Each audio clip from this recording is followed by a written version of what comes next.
Right now, you are probably enjoying a cold beer or a glass of fine wine. You take a casual sip, relax on your sofa, and forget about everything else. But what you are doing right now is actually a deeply historic human ritual. In fact, our intense relationship with alcohol is older than writing itself. It is significantly older than farming, permanent houses, or modern human civilizations. Our biological taste for alcohol actually predates the existence of human beings entirely. The story does not start a few thousand years ago with the first brewery. It actually began exactly 10 million years ago on a tropical forest floor. Imagine a small ancestral primate climbing down from a tree to look for food.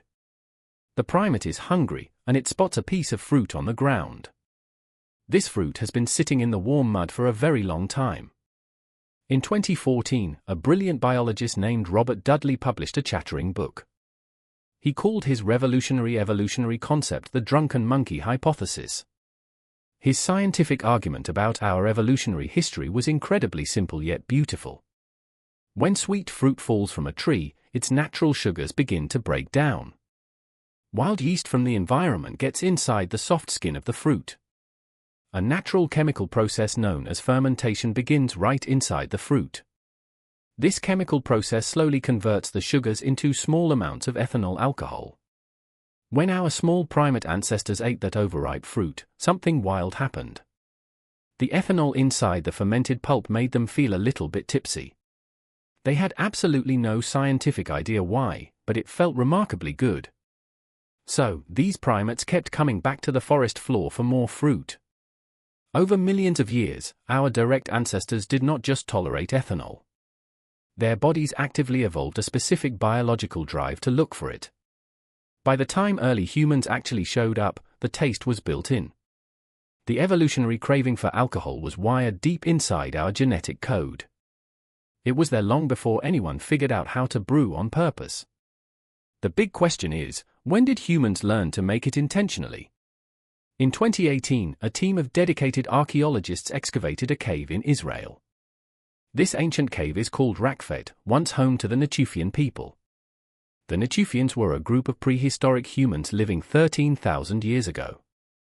Inside the stone floor of the cave, scientists found small conical mortars.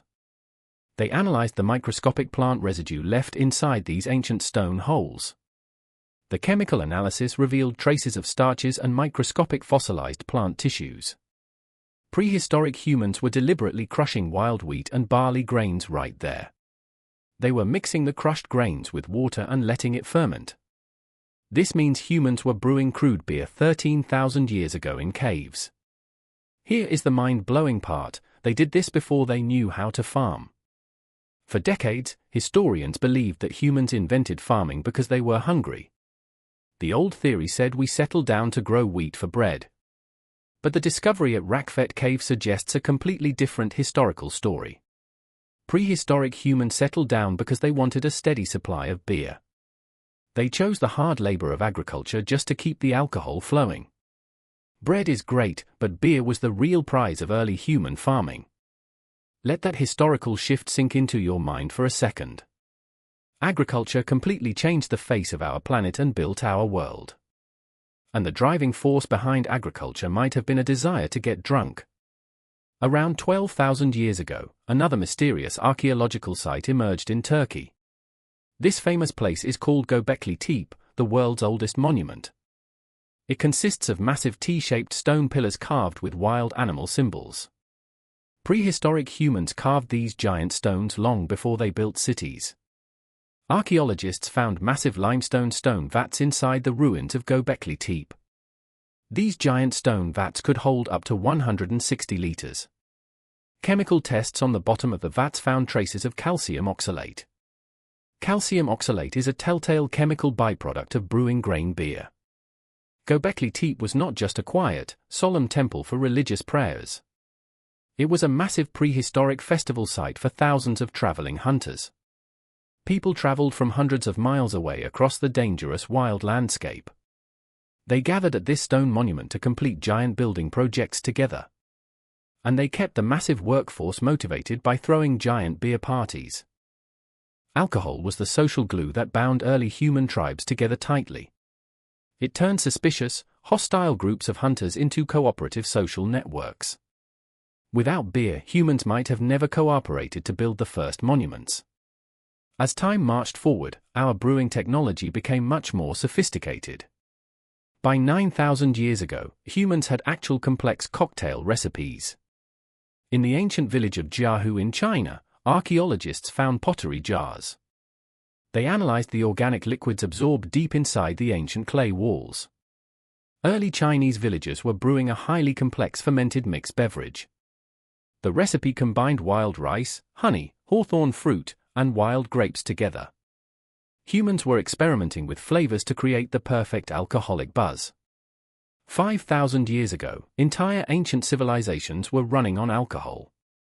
In ancient Mesopotamia and Egypt, beer was a primary national currency. The workers who built the Great Pyramids of Giza were paid in beer.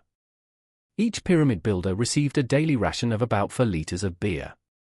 This prehistoric beer looked nothing like the clear liquid we drink today.